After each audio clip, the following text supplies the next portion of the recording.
Olá, seja muito bem-vindo, seja muito bem-vinda à nossa segunda aula, em que nós vamos falar da raiz de todos os problemas emocionais. E você deve estar se perguntando, mas, opa, a raiz de todos os problemas emocionais? Sim, é o que nós vamos falar hoje. O objetivo desse minicurso é mostrar para você que, depois de mais de 100 anos de evolução da psicologia, da psicanálise, dos métodos de terapia, de todas as áreas, não somente da psicologia, mas desde que o ser humano se entende por gente, que ele busca meios, métodos e ferramentas para curar-se.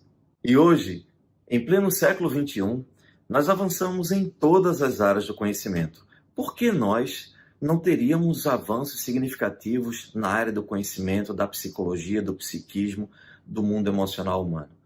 É claro que nós avançamos. Só tem um detalhe que talvez você não saiba.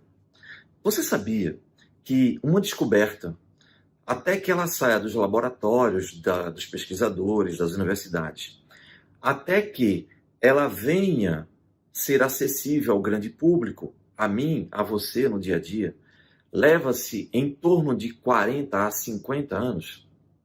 Exatamente isso. Uma vez que é feita uma descoberta no laboratório, em pesquisas, até que isso seja validado, popularizado e divulgado, nós levamos 40 a 50 anos.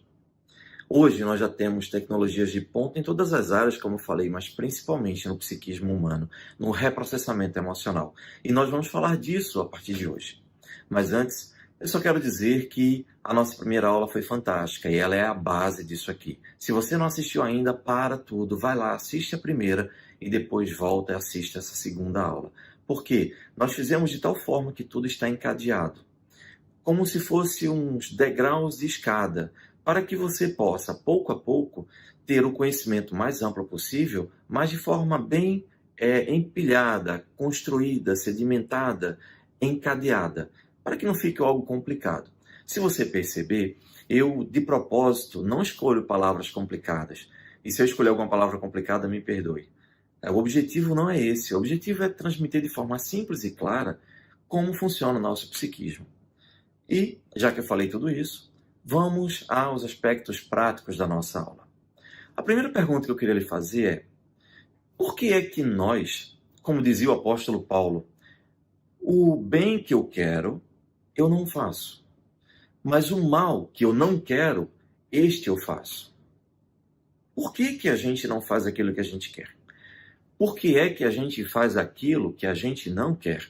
Como é que a gente pode traduzir isso? Ora, não vou dar aqui aula de religião, não é o objetivo. É só pegar um aspecto de uma frase muito interessante, de um questionamento muito interessante, de uma figura bem conhecida, para aplicarmos à nossa vida. A pergunta que eu lhe faço é: por que é que você sabota a sua dieta alimentar e não consegue emagrecer? Por que que eu não consigo vencer os meus medos, as minhas fobias? Por que é que eu me saboto? Por que é que eu tenho relacionamentos tóxicos ou abusivos? Por que é que eu tenho depressão? Por que é que eu tenho ansiedade? Enfim, por que é que eu tenho comportamentos que eu não quero? E os comportamentos que eu quero, esses eu não tenho, esses eu não consigo colocar em prática. De onde vem isso? Como funciona isso? É o que nós vamos descobrir a partir de agora. Você está com caneta e papel aí para anotar? Porque se não tiver, você vai perder muita coisa. Pega um copo d'água, pega caneta e papel e senta aqui do lado, anota tudo que você puder para tirar dúvida conosco. Feito isso, vamos em frente. Você se lembra que nós enfatizamos bastante. O inconsciente, ele tem algumas peculiaridades e tem regras. A primeira peculiaridade do seu inconsciente é que ele é atemporal. Significa que não existe passado para o seu inconsciente. Uma dor que te marcou quando você tinha 2, 3, 4 anos de idade, ou até menos, vai repercutir na sua vida até hoje, todos os dias, e o mais importante, todos os minutos da sua vida. É por isso que a sua personalidade acaba sendo formada em função de tudo que você viveu. Você começa a ter comportamentos que muitas vezes até mesmo você não concorda. Quantas vezes a gente não se arrepende de coisas que a gente fez? Quantas vezes eu já não escutei no consultório ou em atendimentos online a pessoa dizer: nossa, eu estourei com alguém. Eu me lembro agora de uma senhora que ela disse: olha, me ajuda porque eu trato mal todo mundo que vem me atender, por exemplo, numa loja. Agora mesmo cheguei de uma loja, fui no shopping, e porque a moça demorou 30 segundos, ela não demorou mais que isso, para me atender, eu explodi com ela e eu tratei ela muito mal. E todo mundo ficou olhando pra minha cara como se eu fosse louca. E até eu me achei louca. Eu fiquei tão envergonhada que eu saí de lá. Não comprei nada. Só armei o maior barraco e saí de lá. Eu não consigo controlar. Como é que eu faço isso? Como é que ela faz isso? Por que isso acontece? É o que nós vamos esclarecer agora, mas para isso você precisa entender. Esse comportamento dela está ligado ao passado. Para não deixar você na curiosidade, essa senhora, ela tinha algumas peculiaridades no seu corpo, algumas características. O que ela sempre foi? Ela sempre foi muito gordinha e sempre foi baixinha. Então a vida inteira ela sofreu muito bullying. Ela sofria bullying na escola, com a vizinhança, com os amigos, mas acima de tudo, ela sofria bullying com o próprio pai. O pai não era fisiculturista, mas era alguém que gostava muito de exercício, de malhar, etc. E olhava para ela e dizia que ela era uma bola de gordura, que ela ia ficar doente, que ela não podia fazer aquilo, enfim, desde que ela se entendia por gente. Ela cresceu ouvindo aquilo. Então, ela acabou registrando dentro dela muita dor, muita frustração. O pai que ela amava e tudo que ela queria era o amor do pai, naturalmente. Era o pai que a machucava. E ela não conseguia fazer diferente. Ela não conseguia emagrecer. Ela não conseguia, não sabia nem o que era aquilo. Imagina uma criança de 5 anos recebendo uma reclamação porque ela está gorda. Enfim. E aí ela acabou jogando dentro dela aquela dor. E essa dor vai explodindo continuamente. Por quê? Porque o inconsciente, ele busca a felicidade. Mas quando ele não consegue dissolver aquilo, a pessoa entra numa compulsão à repetição, ou seja, aqueles eventos traumáticos ficam dentro dela explodindo. Agora eu te pergunto, imagina você ter uma coisa explodindo dentro de você. Uma dor, uma angústia, um sofrimento, o tempo todo explodindo, dia e noite. A primeira pergunta que eu lhe faço é: você vai ser uma pessoa calma? Você vai ser uma pessoa tranquila e relaxada, com uma coisa explodindo no teu psiquismo o tempo todo? Claro que não. Aí nós começamos a perceber a raiz das ansiedades. Isso vai ficando claro a cada vez que eu te der um novo exemplo, a cada vez que eu der uma nova metáfora. Eu adoro fazer isso. Porque aí você vai entendendo de forma simples e vai adequando ao seu mundo, ao conhecimento que você tem. As coisas não têm que ser complicadas, elas têm que ser compreensíveis. Ela tem que passar para você o que você precisa saber. E é esse o nosso objetivo aqui. E espero que a gente esteja atingindo. Pois bem, o que acontece com essa moça? Acontece que isso dói tanto, que ela fica o tempo todo revoltada. Só que tem um aspecto importante. A criança, ela aprende por generalização. Isso. A gente não vai falar só de criança não, tá? Mas só para você ir entendendo. A criança aprende por generalização.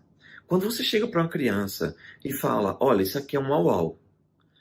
E um uau-uau é um shih tzu, desse tamanho. Um cachorrinho bem pequenininho. A criança, no outro dia, olha para um dog alemão que é 5, 6, 10 vezes maior e diz: au-au. Como assim? Como é que ela conseguiu entender que um shih tzu é a mesma coisa que um dog alemão, que é muito maior e é totalmente diferente? Porque ela generaliza. Nós generalizamos. Nós, humanos, generalizamos sempre. Só que a gente tem um filtrozinho que a gente regula essas coisas. Mas a criança não. A criança generaliza tudo. Ela recebeu muita pancada do pai. Pancada emocional, muita marca emocional. O pai a machucou muito com comentários. E o que acontece? Ela generalizou para a vida. As pessoas são más. As pessoas querem me agredir, as pessoas me machucam. Para completar, ela acabou atraindo isso no dia a dia, com os coleguinhas, na escola, enfim, em todos os lugares. Com 60 anos de idade, ela não aguentava mais viver assim, machucando todo mundo.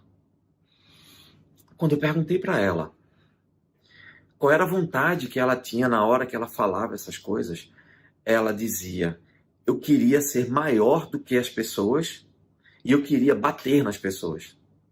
Eu falei: independente de quem seja. Ela disse: é estranho, mas é um sentimento que eu tenho.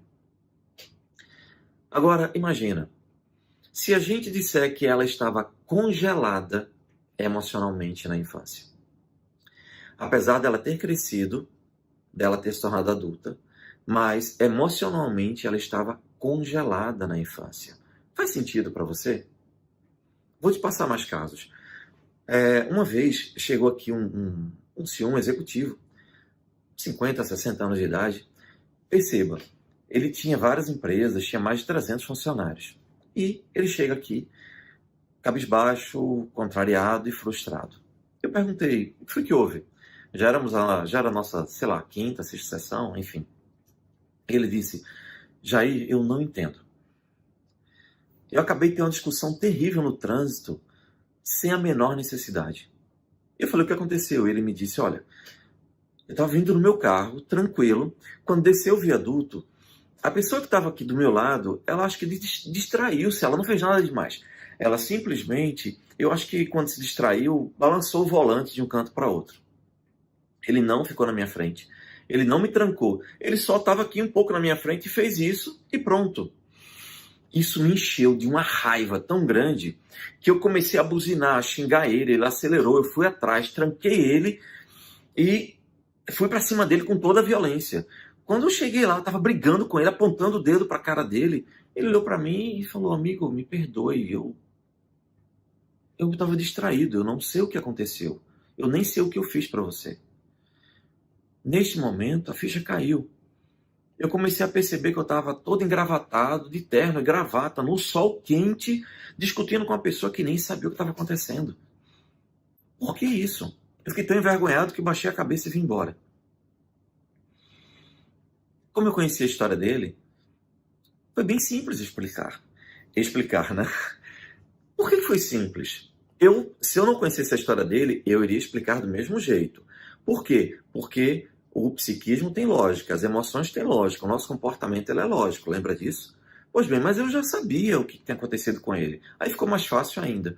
A pergunta que eu fiz foi: você lembra que você era uma criança bem gordinha e na escolinha que você estudava tinha uma gangue, né? Como você me falou. E essa gangue de meninos, eles faziam você de gato-sapato. Eles tomavam seu lugar na fila do lanche, eles tomavam seu lanche. Quando você estava jogando, eles tiravam você de dentro da pelada lá do futebol e dizia que eles iam jogar. Enfim, eles sempre tomavam o seu lugar, eles sempre estavam tomando a sua vez. Não é verdade? Ele fez: disse: pois bem, quando a gente sofre uma pancada emocional muito forte, a gente fica congelado naquele momento. E a gente não cresce, não amadurece emocionalmente. E o que acontece é que, como o seu inconsciente ele não tem passado, isso não aconteceu há 4, 5 décadas atrás. Para o seu inconsciente, isso está acontecendo agora. Então, quando essa pessoa fez menção de passar na sua frente, você hoje é um homem adulto, hoje você tem força, tem tamanho, hoje você não quer que ninguém tome o seu lugar. E aí, quem foi que brigou com aquela pessoa? Foi o adulto de hoje, o empresário que tem empresas, que faz negócios internacionais, ou foi a criança congelada que tomou conta de você e brigou com aquela pessoa? Ele começou a chorar. E eu confesso até que eu me emociono agora quando eu falo isso. Por quê? Porque naquele momento caiu uma ficha muitas fichas na verdade na cabeça dele. Ele disse: minha nossa, agora faz sentido. Todas as vezes que meu comportamento foi intempestivo, foi agressivo, que eu machuquei pessoas que eu amo, eu me comportava como uma criança. Agora eu me lembro, eu consigo passar o filme agora e lembrar que eu agia como uma criança revoltada, que não sabia o que fazer e só queria brigar e esmurrar as pessoas. Eu disse, faz sentido. E ele perguntou, então quer dizer que agora eu estou livre disso? Eu falei, de jeito nenhum. Porque saber qual é a raiz dos problemas não resolve o meu problema, concorda?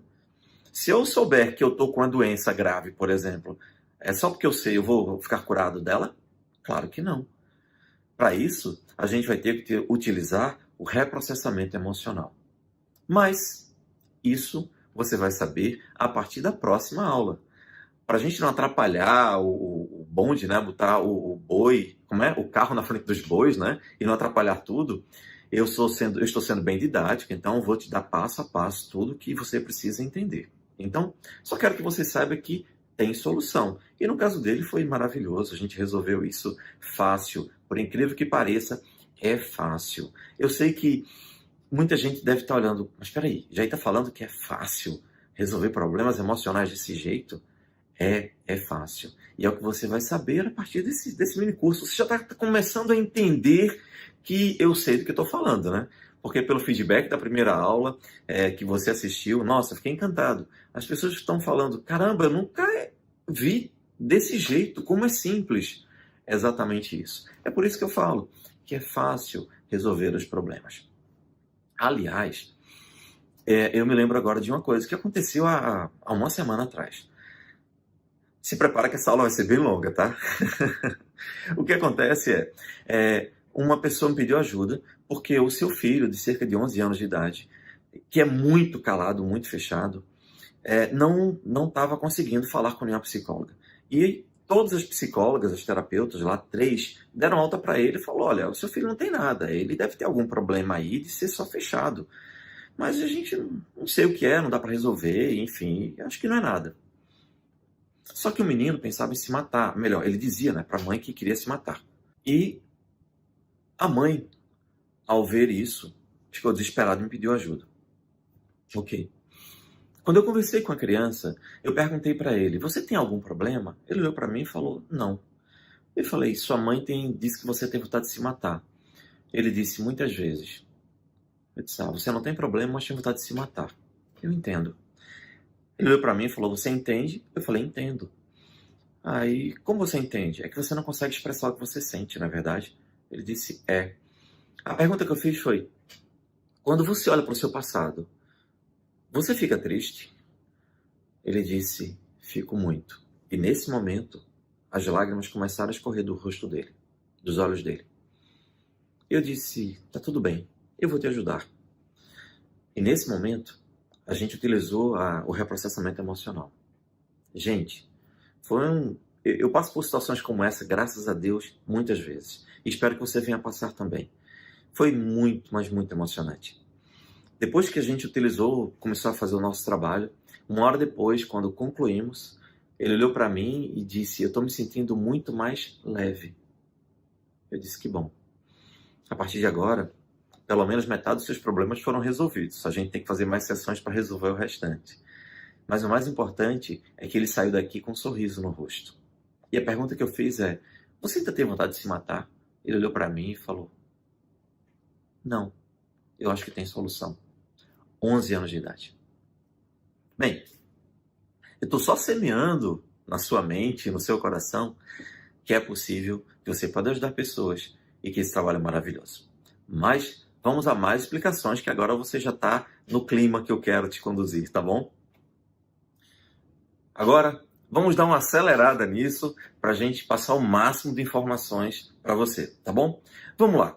Como é que são criadas as nossas crenças, a nossa maneira de pensar, muitas vezes, e de tomar decisões? Como é que são criados as nossas dores emocionais, a depressão, a ansiedade, o pânico, o transtorno obsessivo-compulsivo?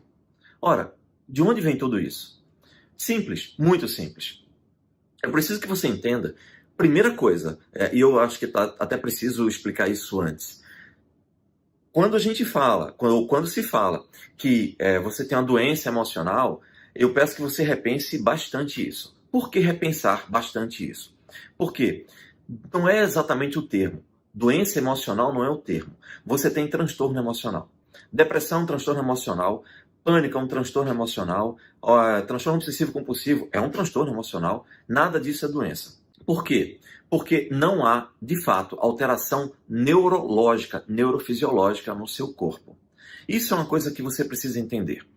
Não vou me aprofundar muito, mas eu só quero que você enxergue com muita clareza o seguinte. Muitas vezes a gente escuta dizer que a pessoa tem depressão por causa de fatores genéticos. Gente, presta bem atenção. Não existe um único trabalho científico que prove que a depressão tem causa genética. Não existe. Você pode procurar na internet. O que se tem é especulação. Os cientistas especulam e eles estão fazendo certo. Eles estão especulando teorias, hipóteses para chegar a alguma conclusão. E muitas vezes eles veem, nós conseguimos encontrar pessoas que têm depressão com uma certa frequência, nós encontramos um gene associado. Ótimo. Eles estão especulando. Muitas vezes a pessoa escuta isso e fala, descobriram a causa da depressão. Principalmente em jornais sensacionalistas, né, que a gente vê na internet. Mas não é realidade. Não é verdade. Por quê? Porque eles estão só especulando e a pessoa que vai pegar aquela informação já transforma como se fosse a realidade, a verdade. E o cientista não disse isso. Tá? Então, vamos separar bastante. Tudo o que acontece com você emocionalmente, todos os seus problemas emocionais, eles foram criados pela sua mente. Esse é o ponto. Foi criado pela sua mente. A sua mente gera os problemas. Se ela gera o problema, ela tem mecanismos para corrigir. Não parece lógico? Se a sua mente estava funcionando muito bem, e aí, a partir daí, ela começou a gerar um comportamento diferente, disfuncional. O seu cérebro não foi quebrado, não foi partido, não foi machucado, não se arrancou um pedaço do seu cérebro, não ficou faltando um bloco de neurônios, nada.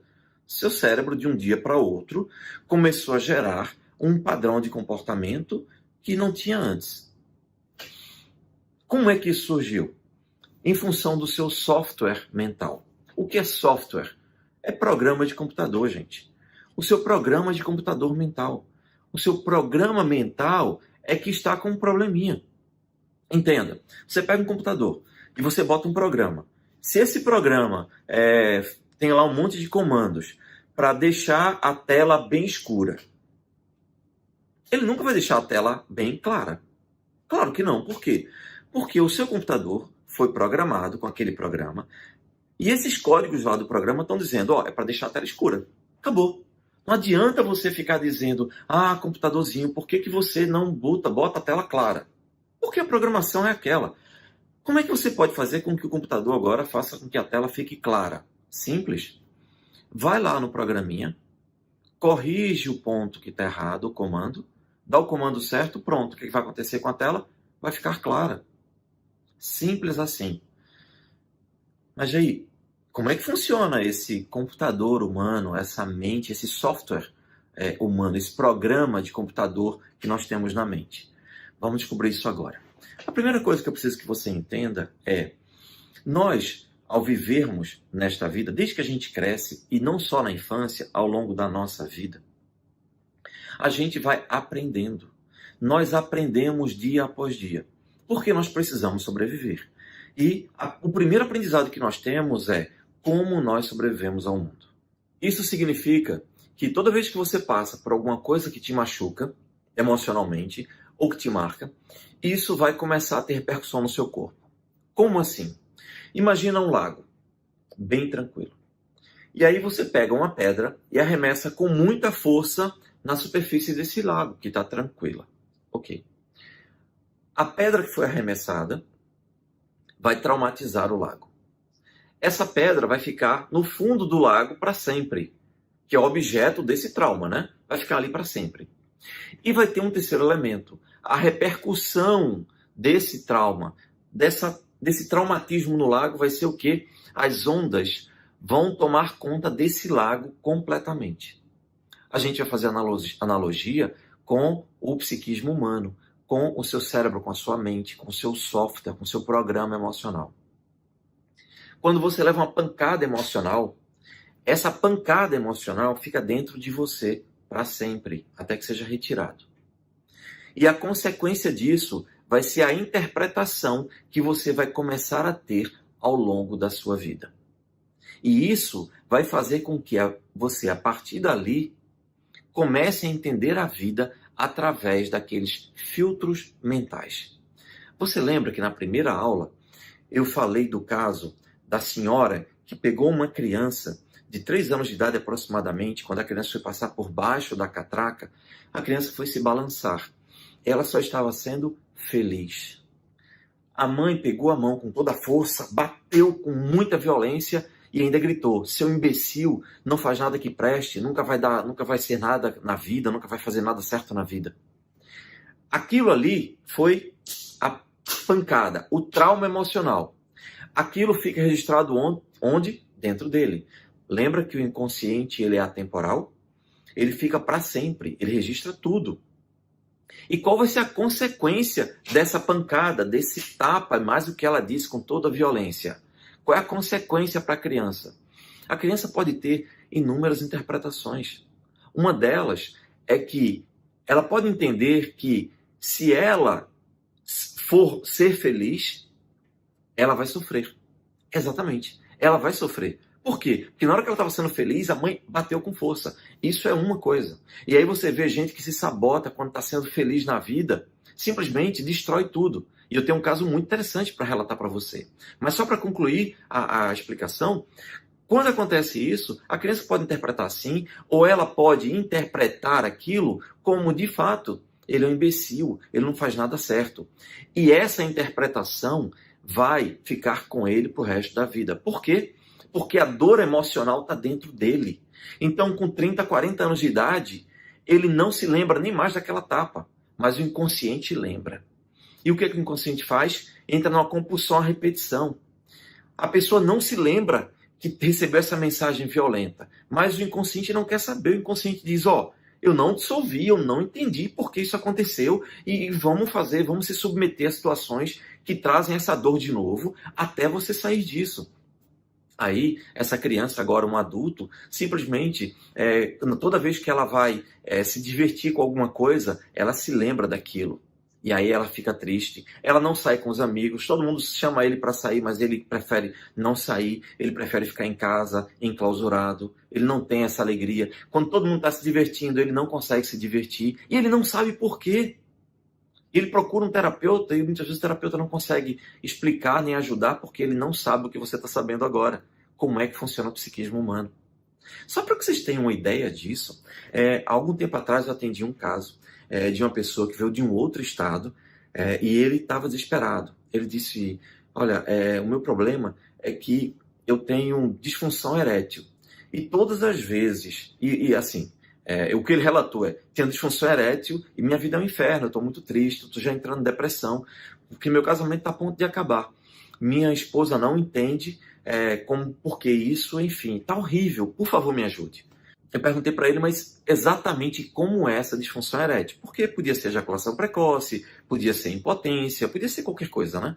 E aí ele me falou: olha, quando eu tenho ereção normal, tenho vontade de ter relações sexuais, tenho muito tesão na minha esposa, só que quando tá na metade ali, que eu tô, assim, muito excitado, de repente, de uma hora para outra, eu perco a minha ereção. É automático, e isso é frustrante, eu entro em pânico, eu fico desesperado, minha esposa fica frustrada, ela não entende isso, a gente já brigou, enfim. Eu falei: tá. Então me faz o seguinte, me responde o seguinte: o que foi que de pior aconteceu na sua vida? O que você consegue se lembrar que te frustrou muito? Me diz qualquer coisa que você se lembra, se você conseguir se lembrar, de situações em que você estava muito feliz e de repente você sofreu uma queda na expectativa, ou seja, alguém te frustrou, te arrancou o que você queria e você ficou muito triste. Ele disse: curiosa essa pergunta. Olha, eu já fui para muitos psicólogos, eu estou em terapia há 5 anos e ninguém consegue resolver, mas ninguém fez essa pergunta.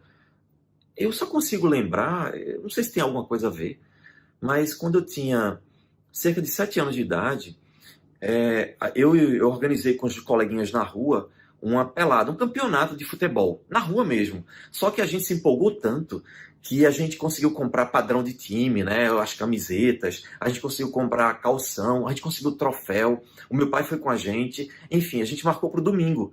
Então, assim, ia ser uma coisa fantástica. A gente ficou todo mundo eufórico e tudo mais. No dia do domingo de manhã eu tava vestindo minha roupa, botei o meião, botei a chuteira. Quando eu ia sair para jogar, o meu pai olhou para mim e disse: "Você não vai." Eu olhei para ele e falei: "Como?" Ele falou: "Não, você não vai, você vai ficar aí." Eu disse: "Ele não explicou por quê?" Ele disse: "Não, nunca explicou." E nesse momento, a voz dele tremeu e ele baixou a cabeça.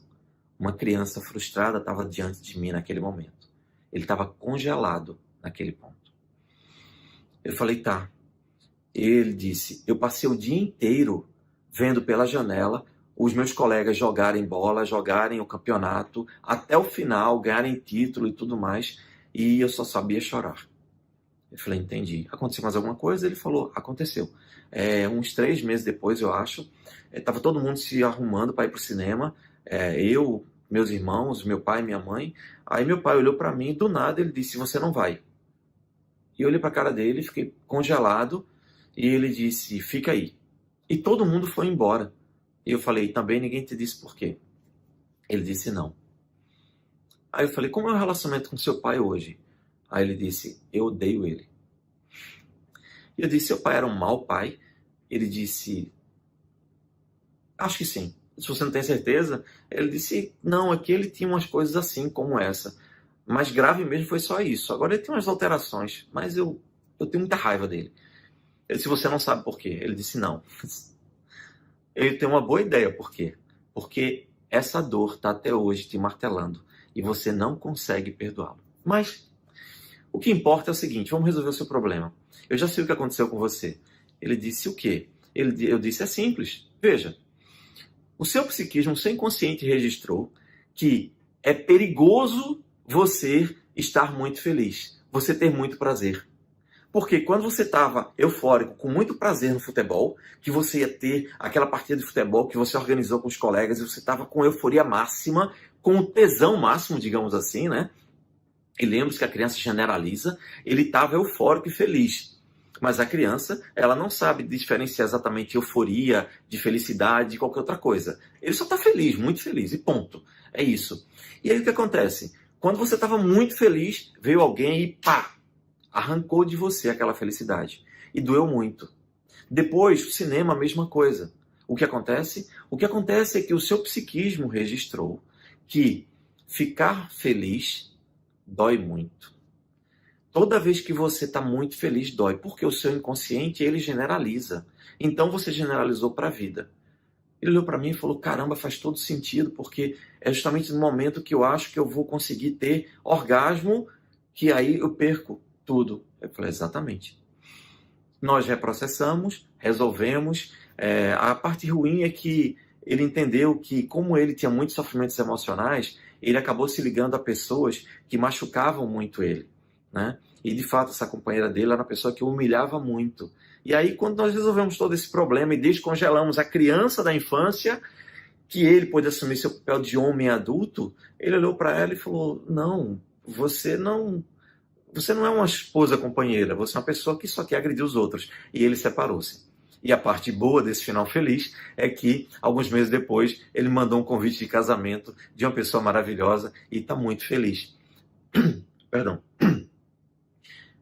Percebe a lógica? Uma vez que você recebe uma pancada emocional e você não consegue dissolver, você fica congelado. Muitas pessoas chegam e falam: "Mas aí eu não tenho traumas. Uma situação dessa que você está falando foi bem traumatizante, mas eu não tenho traumas." E aí eu quero que você entenda 2 conceitos simples. Primeiro, o que é um trauma emocional? É uma pancada que te machuca muito e que te marca muito. É algo violento. Mas existem pequenas pancadas que você vai levando ao longo da vida, que também te machucam bastante e causam quase um estrago tão grande quanto um trauma emocional. Quer ver a analogia? Se você pega um carro a 300 quilômetros por hora e você dá uma pancada na parede, ele vai destruir todo, né? Você vai acabar com esse carro, não é verdade? Isso é um trauma emocional. Agora, se você pegar um carro zero e der um martelo para alguém ficar martelando todos os dias ali, dando uma marteladinha naquele carro, o tempo todo, minuto a minuto, o tempo todo, segundo a segundo, tá martelando devagarzinho, ó. Tá, durante 1 ano, 2 anos, 3 anos, 4 anos, 5 anos, 10 anos. Depois de 10 anos, esse carro não vai estar tão destruído quanto aquele que você jogou na parede? Claro. E aí você tem dois conceitos. Trauma emocional é aquilo que é violento e te machuca. Mas marca emocional é aquilo que vai te machucando ao longo do tempo. Vamos a um exemplo para ser bem didático e bem claro? Olha só. Algum tempo atrás, também aqui no consultório, aliás, era em outro local, era um consultório em outro bairro, na Zona Norte. Chegou uma pessoa com uma síndrome chamada síndrome do pick eaters, ou síndrome do comedor seletivo. O que é isso, gente? Primeiro, síndrome é um conjunto de sintomas, tá? Então, toda vez que você ouvir falar, a pessoa está com uma síndrome, é porque ela está com um conjunto de sintomas. Ok?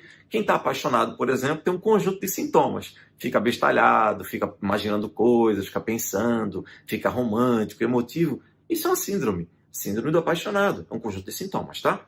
Então, a síndrome do picky eaters, ou síndrome do comedor seletivo, é o seguinte: a pessoa ela só come determinados alimentos, só bebe determinados tipos de bebidas, enfim, e tem muito sofrimento ao comer. São pessoas que normalmente não comem comidas pastosas, não comem comidas que dão a sensação de que ele pode engasgar. Normalmente comem carne seca ou carne bem assadinha em tiras pequenas, bolacha seca em pequenas quantidades. Enfim, não toma todos os sucos, é bem seletivo mesmo. E aí, essa pessoa chegou para mim e falou, olha, já procurei todo mundo e ninguém consegue resolver, ele tinha cerca de 27 anos de idade, e minha vida está destruída. Parece simples, né? Mas pô, a pessoa só come alguns alimentos. Ele só comia batata frita, carne seca, tomava alguns sucos e leite. Basicamente isso. A pele dele era uma pele bem agredida, porque ele não tinha todos os nutrientes, né? E aí ele disse, minha vida é um inferno. E contou brevemente a situação. Ele disse que não tinha namorada, não tinha ninguém, por quê? A primeira vez que ele teve uma namorada, a namorada pegou, levou ele na casa dela. A mãe, a sogra, né, resolveu preparar um jantar para receber, né, o futuro genro na casa dela e tal, não sei o quê. Prepararam, só que prepararam a macarronada. E ele tem pavor de comer macarrão. O que acontece? Quando botaram a macarronada no prato, ele estava ali na mesa com todo mundo, ele teve a vontade de chorar, desesperada, né, olhou para a namorada, olhou para a mãe, não conseguia dizer nada. Como é que ele ia explicar que ele estava em pânico por causa da comida? Ele simplesmente se levantou, foi embora, bloqueou ela, nunca mais falou com ela. Gente, ninguém lá entendeu nada, né? E, desde então, ele criou mais um trauma. Ele não quer namorar com ninguém para não passar por essa situação traumática. Aí eu perguntei para ele, comecei a conversar com ele, e ele não sabia de nada, de nenhum trauma que ele tinha ocorrido na vida. Teve pais bons, teve uma família equilibrada, ok, não teve nada demais. Isso não vai impedir que eu trabalhe com ele. Começamos a trabalhar, e ele começou a progredir.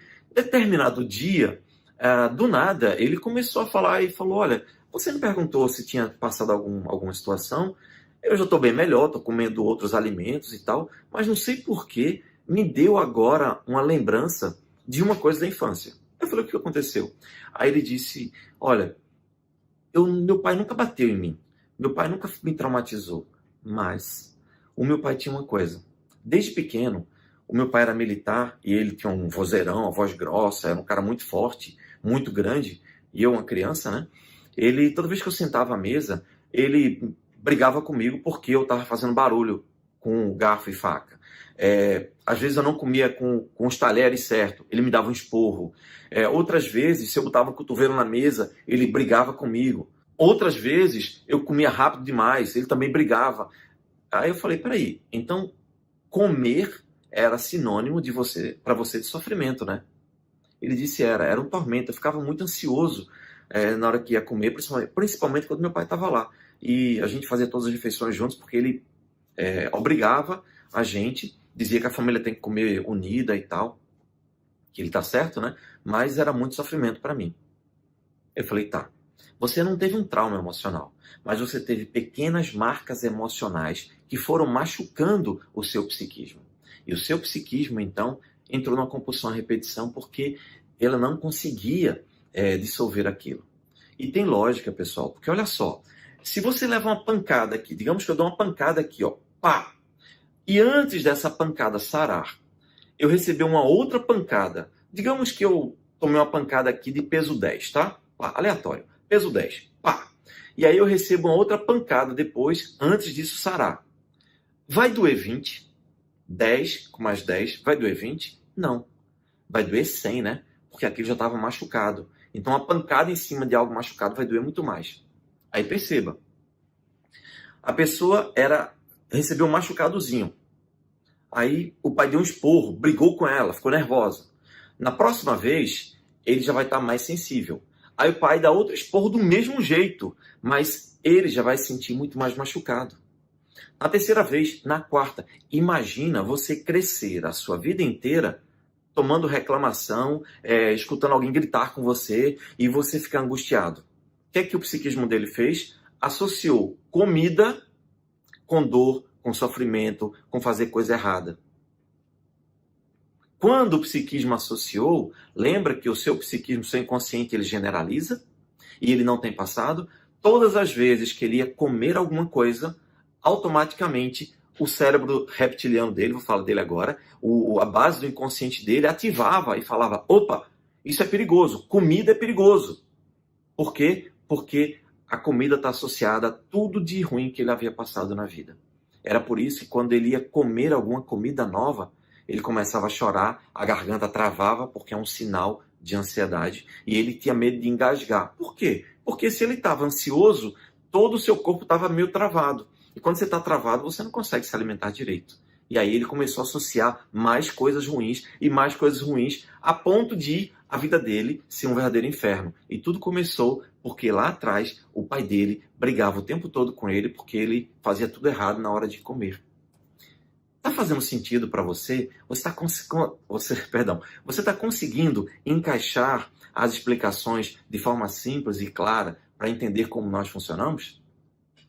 Até aqui, você já entendeu como funciona o seu inconsciente, que o inconsciente é temporal, que ele tem algumas regras, que ele busca a felicidade, que ele registra absolutamente tudo que você passou, que se você não consegue dissolver emocionalmente seus problemas, você vai entrar na compulsão à repetição, e que se aquilo te marca excessivamente, você vai ficar congelado naquela idade. Então você vai ser muitas vezes um adulto que tem um congelamento emocional em muitos aspectos da sua vida.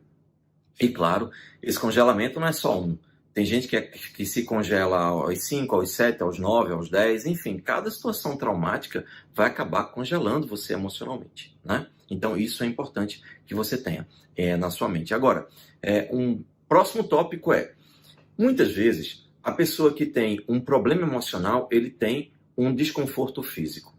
Qual é a conexão entre a mente e o corpo? Por que que muita gente chega no consultório de um psicólogo, um terapeuta e começa a falar da angústia? Ele não sabe de onde veio a angústia, ele não sabe por que aquela angústia está daquele jeito. É claro que ele só sabe que sente angústia, então ele vai elaborar um monte de pensamentos, um monte de coisas, mas efetivamente ele acaba não resolvendo o problema. Por quê?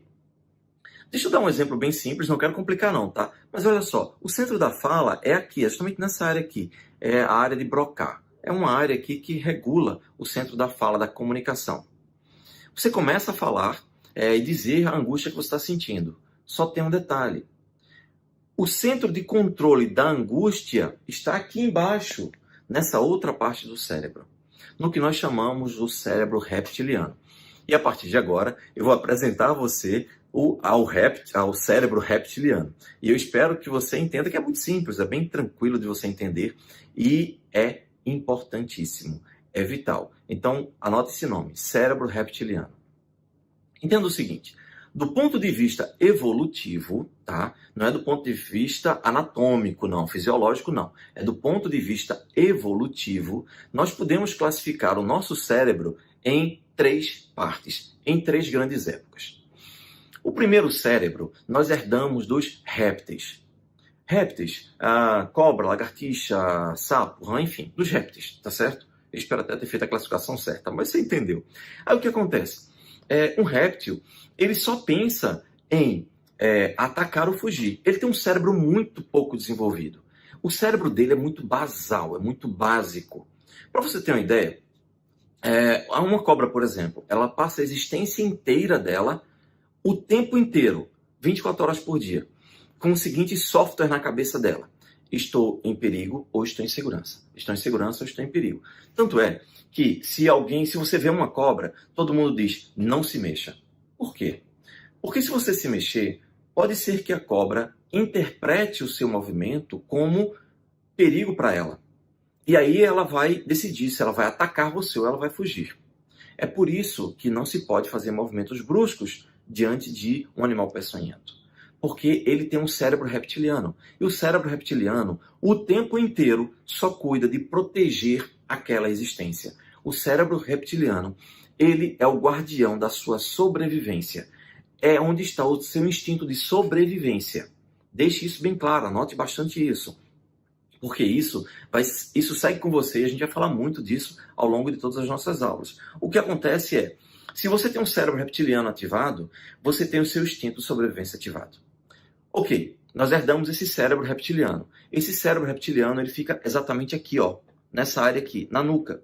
É por isso que tem muita gente que, quando está com muitos problemas emocionais, começa a sentir uma pressão e um calor aqui na nuca. Por quê? Porque aqui é a sede física é o cérebro reptiliano. Uma coisa importante, o cérebro reptiliano é nele a sede física do seu inconsciente. Exatamente isso. O seu inconsciente é sediado fisicamente no cérebro reptiliano, aqui. Quando você tem algum problema emocional, o seu inconsciente está ativado, não está? O seu inconsciente começa a trazer toda aquela situação de emergência, de perigo, de dor, de sofrimento. Só que ele está justamente aqui. E esse cérebro reptiliano, ele é responsável pelo quê? Pelo teu sistema simpático e parasimpático. Tradução. Esse bloco aqui, esse cérebro aqui, é ele que controla teu batimento cardíaco, ele controla a função dos seus esfínteres, é ele que controla as sensações de medo, angústia, sofrimento, aperto no peito, paralisia, sensação de dormência no corpo, todas essas angústias que você tem, frio na barriga, até mesmo as situações como, por exemplo, prisão de ventre. Tudo isso é controlado por essa área aqui do corpo. Só que imagina, você está com o inconsciente todo machucado, teu inconsciente está com um monte de marcas emocionais ou pancadas emocionais, traumas, te machucando. E a sede física dele é justamente nesse nervosinho aqui, nesse sujeito nervoso aqui, que é o cérebro reptiliano. O réptil está sempre pronto para atacar ou para fugir, não é? Então, ele está o tempo todo ativado. Se uma pessoa passou por muitos traumas emocionais, ora, esse cérebro aqui está em estado de alerta. E aí ele vai reagir com muita violência. E ele vai dar descargas no corpo muito grande.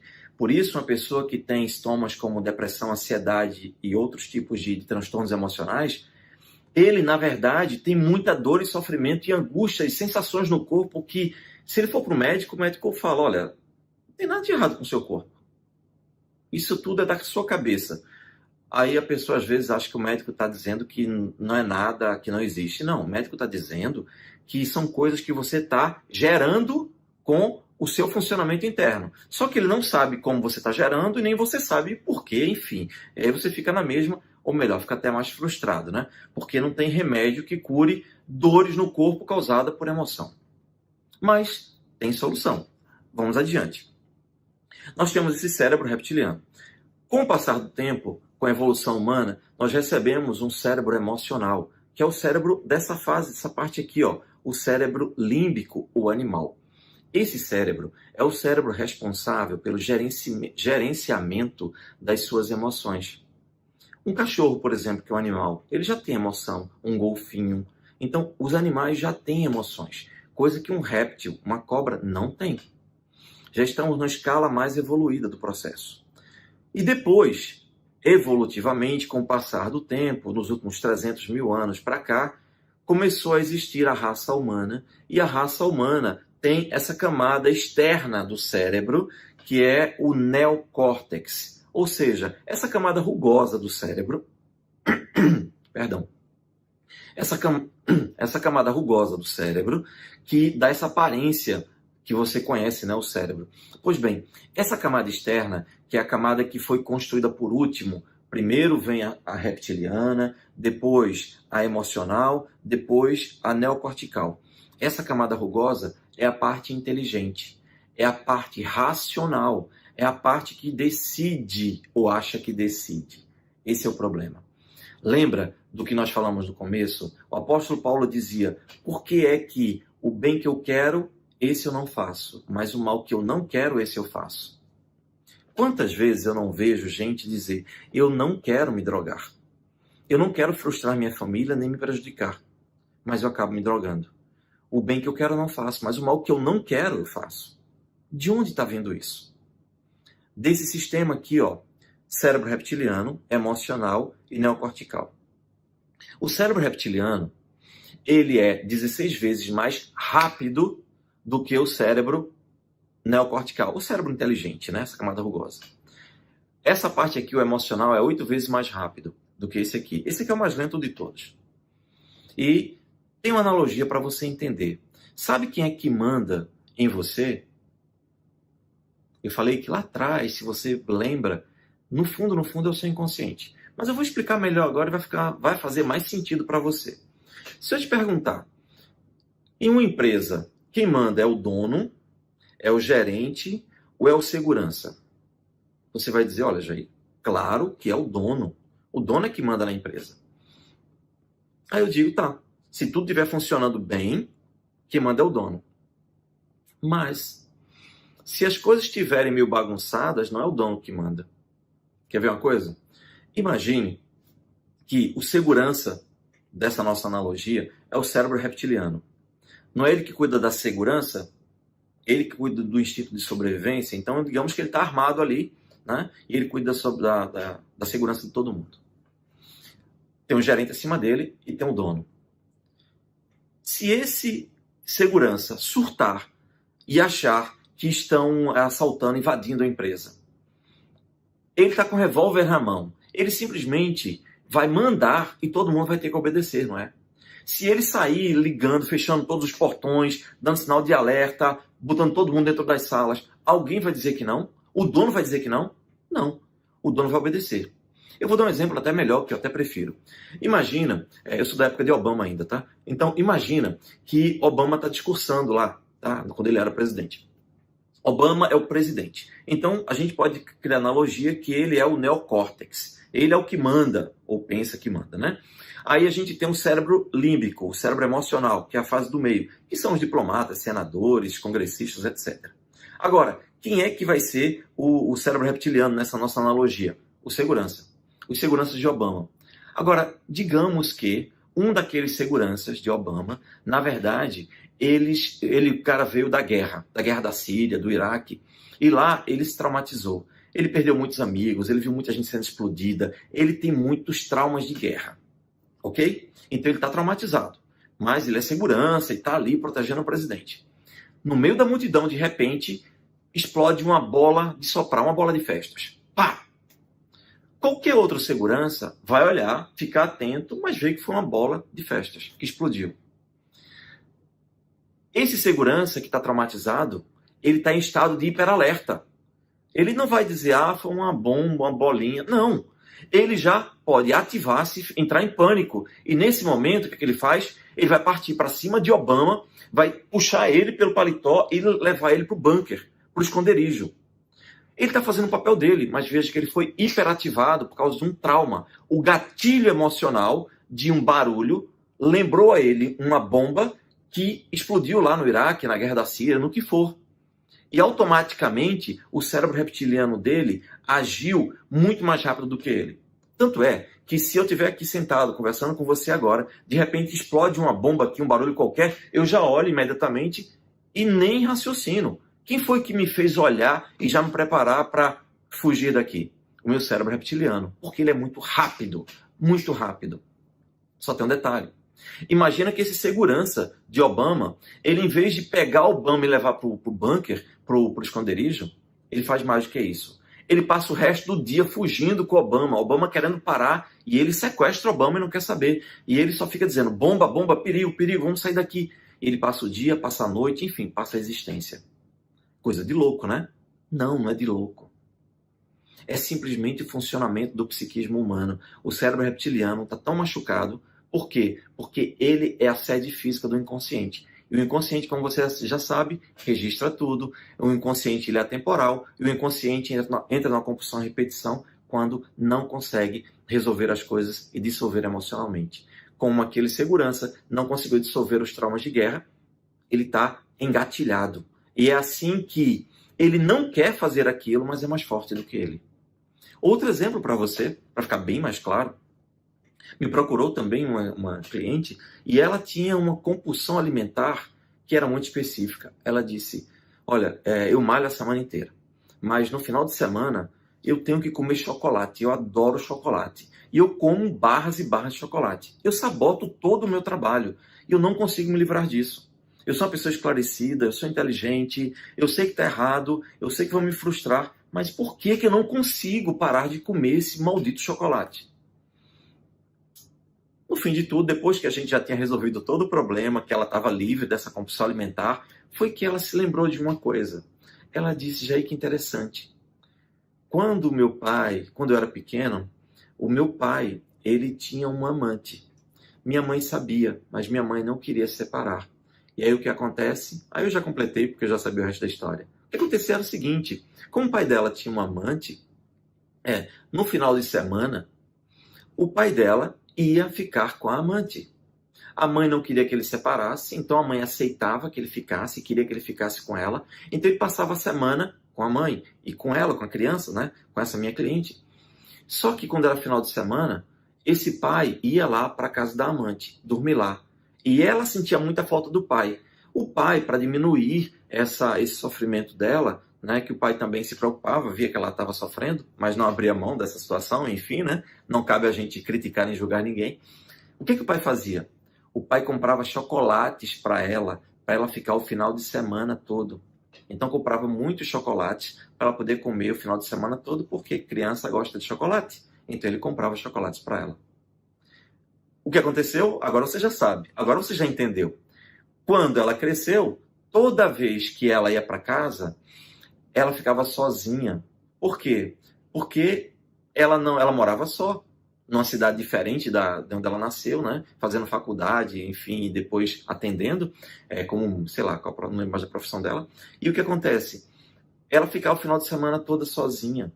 Quando ela ficava sozinha, o gatilho de comer chocolate era ativado. Por quê? Porque a vida inteira ela aprendeu que se ela comesse chocolate, ela supria a falta do pai. Como ela estava sozinha, com falta de gente, porque a gente generaliza, ela simplesmente se entupia de chocolate. Quem é que mandava ela comer chocolate? Era o cérebro inteligente e racional? Não. Era o cérebro reptiliano. Porque o cérebro reptiliano, ele é a sede física do seu inconsciente. Como ele é a sede física do seu inconsciente, ele manda em você. Por quê? É ele que controla o seu corpo. É ele que controla a vontade desesperada de comer este ou aquele tipo de comida. E tudo tem uma lógica. Lembra que eu falei para você lá no começo que toda emoção tem lógica, todo transtorno emocional tem lógica? Pois é. Agora eu já posso dizer para você que, olha, depressão é excesso de pressão. Depressão é excesso de sofrimento acumulado. Ansiedade são registros de medo acumulado ao longo da vida. Já e como assim? Anota isso. É mais informação que você nunca teve em lugar nenhum. Pegue todas as pessoas que sofrem de depressão. Todas elas, todas, sem exceção. E veja, eles não têm problemas físicos. Os problemas podem ter sido causados pela depressão. E não é necessariamente a depressão que causa isso, tá? Como é que funciona? Vou te explicar também relatando mais um caso. Dessa vez com uma colega de profissão, com uma colega psicóloga. Ela veio de um estado próximo, desesperada, pedindo ajuda. Eu lembro que como eu não tinha espaço na agenda, e naquela época eu trabalhava 7 dias por semana, eu atendia todos os dias da minha agenda, atendia 6 dias por semana, eu disse, olha, como eu não tenho espaço para para você, eu vou fazer o seguinte, eu venho aqui no domingo para te atender, no meu dia de folga, né? O único dia de folga, mas enfim, a situação era grave. E ela disse, Jair, eu não entendo. Eu tô há 3 meses sem ter vontade de tomar banho. Muitas vezes eu sou obrigada a tomar banho. A minha sobrinha vai lá, me leva para tomar banho porque eu não consigo. Como é que é isso? Eu sou psicóloga. Eu ajudo pessoas com depressão, com ansiedade, com um monte de coisa. Eu nunca pensei que ia passar por isso. Por que eu passei por isso? O que está acontecendo? Eu expliquei para ela. Expliquei, né, para ela que era excesso de dores acumuladas. Ela não entendeu, então eu expliquei dessa forma que eu vou te falar. Porque ela me disse o seguinte, Jair, vê só. Eu perdi, olha só a situação dela. No espaço de 5, 6 anos, eu perdi meu marido pro câncer, eu perdi meu cunhado, eu perdi minha mãe, eu perdi uma irmã e eu perdi um amigo. Tudo isso no espaço de 5 a 6 anos. E eu não caí. Mas faz 3 meses que eu perdi o meu cachorrinho de estimação, que ele já estava velhinho, e eu simplesmente entrei em depressão. Como? Como é que eu tenho perdas terríveis que me fizeram sofrer e eu não entro em depressão?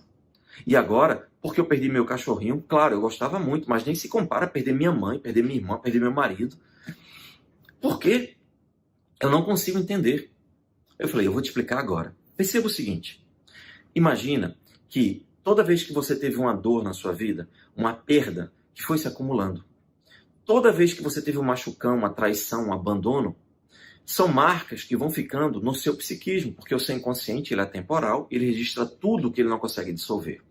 Então imagina que cada vez que você passou por uma situação difícil, é uma pedra que você bota aqui nos ombros, nas costas. Você foi traída, sofreu um abuso sexual, você foi abandonada, alguém te humilhou, e tome pedra. E você bota as pedras aqui nas costas. A vida tem o mesmo brilho? Não tem. Tem a mesma alegria? Claro que não. Mas você não pode parar. Você tem que continuar vivendo. Você tem que se sustentar, tem que estudar, tem que dar conta da vida. Você segue. A vida já não tem a mesma alegria, mas vamos lá. Vamos tocar o barco. E aí vai chegando um momento que esse peso que você carrega durante tanto tempo está tão pesado que você começa a falhar. Aí uma pedrinha que é colocada nas suas costas, você não suporta mais e dobra o joelho. Olha o que aconteceu com ela. Ela teve várias perdas e ela foi mantendo a força e carregando aquilo. Só que depois que ela perdeu todo mundo que ela amava, ela estava extremamente vulnerável e cansada de carregar tanta pedra. Chegou um momento que ela perdeu mais alguém, perdeu um cachorrinho, mais uma pedrinha em cima. E o que acontece? Ela não suportou essa pressão e aí ela caiu. E quando ela caiu, ela ficou embaixo dessas pedras, dessas dores emocionais. Ela tinha alegria, tinha vontade de viver, de se levantar, de tomar banho. Não, quando você está embaixo dos escombros, você não quer fazer nada. Você quer ficar ali quietinho, que ninguém mexa com você. Não é isso que acontece? Isso é depressão. Faz sentido para você? Faz sentido quando eu te explico dessa maneira? Quando você vê que o seu inconsciente funciona dessa forma? Jair, só para terminar, que eu gosto de terminar as histórias, nós também conseguimos ajudá-la naturalmente usando o reprocessamento emocional e hoje, graças a Deus, ela continua atendendo. De vez em quando a gente, eventualmente, ela curte minhas fotos no Instagram ou comenta alguma coisa e tá linda, maravilhosa, ajudando muita gente. Bem, eu queria terminar a aula falando também sobre ansiedade, né? Porque é muito comum tanto as pessoas terem ansiedade quanto se você vai ser um terapeuta conosco, se você vai entrar na segunda fase conosco da formação de terapeutas, então você vai encontrar muita gente com ansiedade, com pânico, com transtornos graves de ansiedade, com medo de elevador, com esse tipo de coisa, né? Então, o que é ansiedade? Ansiedade é o acúmulo de registros, de marcas emocionais, de traumas, etc., que te deram a mensagem que você estava em perigo. A criança, diferente dos outros animais, que quando nascem já sabem se virar, vão atrás de comida, nós não nascemos assim. Nós somos a única espécie do planeta que quando nasce completamente dependente. E o que é que a gente faz? A gente vem com um duplo chip. Esse duplo chip, a gente fica observando pai e mãe. Se a gente está recebendo amparo e proteção, olhar e cuidado de um lado e de outro. E aí eu relato de um caso.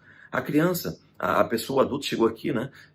Falando que era extremamente ansiosa e não sabia o que fazer, tinha medo de tudo, tinha medo o tempo todo de ser abandonado, medo de que tudo desse errado, enfim, não sabia como viver, como resolver aquilo. E ele não tinha tido grandes traumas emocionais, não. E aí, a história dele, só para que você saiba, eu estou sendo didática, então eu preciso te contar essas coisas. O que acontece é que ele foi abandonado quando tinha cerca de 1 ano de idade. 1 ano de idade, ele não tinha uma noção muito clara das coisas, né? Mas o inconsciente registra tudo, certo? E o duplo chip dele começou a perceber que agora ele não tinha o amparo e proteção que ele tinha. Significa o seguinte, se viesse uma fera, o pai não estava ali para protegê-lo. Nós, quando nascemos, até os 6, 7 anos de idade, quem é que predomina na gente? É o senso crítico? Não. É o cérebro reptiliano, é o cérebro instintivo. Porque quando você nasce, quando você está crescendo aqui, você precisa aprender a se defender nesse mundo, precisa aprender como isso funciona. É por isso que a gente tem pai e mãe, para ir nos protegendo e nos ensinando como é que funciona esse universo, né? Essa vida, esse planeta. Só que a gente vem com isso, com esse aprendizado, mas não vem com um instinto de análise crítica, a gente com um instinto de sobrevivência. A gente não fica analisando, nossa, meu pai fez isso, mas isso é errado, isso não está certo. Não, a gente não tem isso.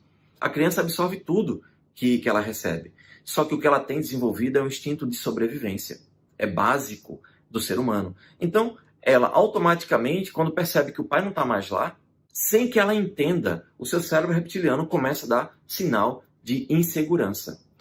Se dá sinal de insegurança, dia após dia ele só tem um amparo de um, não tem um amparo de outro. Ou a criança cresceu num lar em que há muitas discussões, muitas brigas, muitas pancadarias, humilhações, são sentimentos muito contraditórios, são registros que a criança recebe de que ela está em perigo. Por quê? Porque uma criança, ela não tem uma sofisticação emocional, obviamente. A criança, ela sempre vai dizer, estou triste ou estou feliz. Ela reduz tudo o que acontece. Um adulto não. Um adulto, se um adulto não consegue uma coisa que ele quer, ele não diz eu estou triste. Ele diz estou frustrado. Veja o quanto é sofisticado essa percepção. Já a criança não. A criança é só tristeza e alegria. É só isso. Então o que acontece? A criança olha para o lado e vê que não tem gente ali, ela só entende uma coisa, perigo. O cérebro reptiliano começa a ativar. E lembre-se, o inconsciente é atemporal e ele entra numa compulsão-repetição quando ele não entende aquilo. Aquele sentimento fica registrado e essa pessoa cresce se sentindo insegura. Quando você está em perigo, a primeira coisa que você recebe é uma descarga de adrenalina. Agora imagina você viver o tempo inteiro com um nível de adrenalina muito alto. Por quê? Porque o tempo inteiro o seu cérebro reptiliano, que é a base do seu inconsciente, está descarregando a adrenalina no seu corpo. Porque ele está recebendo a mensagem do seu inconsciente de que você está em perigo. Mas aí, a pessoa tem 30 anos de idade, está casado, tem filhos, tem um emprego público federal. Por que ele se sente inseguro? Ele não sabe. Ele se sente porque esse registro entrou no psiquismo dele na infância. E fica o tempo todo rodando, perigo, perigo, perigo. Ele não sabe, ele nem se lembra disso. Tem criança que foi abandonada, depois foi adotada e nem sabe que trocou de pai. Acha que aquele segundo pai é o pai dele. Nunca foi informado que houve uma mudança de pai para aquela criança. Mas o inconsciente, você já sabe, ele registra 400% de tudo. Ele registra tudo. E fica o tempo todo rodando aqui, ó, em background, o tempo todo rodando aqui embaixo, o tempo todo sem que a pessoa saiba o que está acontecendo. Está fazendo sentido para você? Eu espero que essa aula, que foi bem longa, eu peço desculpas a você por isso, mas tem tanta informação para te dar que você não tem noção. Porque esse foi o meu caminho. Eu precisava chegar aqui, porque como você conhece a minha história, foi muito dolorosa e eu não tinha ninguém que me ajudasse. E eu só recebia coisas do tipo, você tem que tomar remédio, tem que tomar medicação, você é nervoso, você tem problemas. E hoje eu não tenho ansiedade, não tenho depressão, hoje não tenho essas tristezas aleatórias. Quando tem alguma tristeza, é normal e eu sinto ela, está tudo certo. Mas eu não tenho coisas que me imobilizam. Todo esse conhecimento que eu estou passando para você é para que você entenda que o psiquismo ele tem lógica. Agora, imagina, nesse mini curso, correndo, porque nós temos pouco tempo, eu estou te dando o máximo de informações e não consigo te dar nem 10%. Imagina você na nossa formação. A quantidade de informações, de material que eu não posso te passar e o quanto você não pode ajudar pessoas. É por isso que eu repito, A nossa formação é chamada de formação de terapeutas de resultados, ou como a gente chama internamente, formação de super-heróis. Por quê? Porque a gente muda vidas, a gente ajuda as pessoas a mudarem as suas vidas. E a sensação que você tem é de que você é um verdadeiro super-herói. Bem, eu espero estar ajudando, eu espero que você esteja gostando. A gente está fazendo tudo com muito amor e carinho. E qualquer dúvida que você tiver, pergunta. A gente está aqui para esclarecer tudo, ok? Fique com Deus, Deus te abençoe e vamos em frente para a próxima aula, a terceira aula.